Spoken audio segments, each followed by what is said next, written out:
How to add a card carousel to Wix. So in order to add a card carousel to your Wix, you just need to find in here a space wherein you want to add it. I'll add it onto this part. Now from in here, click onto this plus icon. And then from in there, you should be able to see this.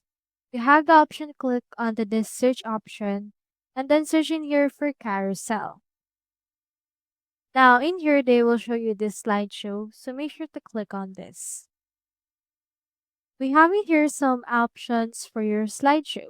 So this slideshow typically only has these cards for services, features, and likes. You can choose what kind of template you would want. For this case, I'll just choose in here the most basic one. So let's head over and drag and drop this onto this part. Now from in there, this should be attached into this part of the website. You have the option to still edit this particular element. So it will load like this. And in here, you can edit the text, the contents, as well as what this buttons entails. So that's how you add a card carousel to Wix. Hope we helped.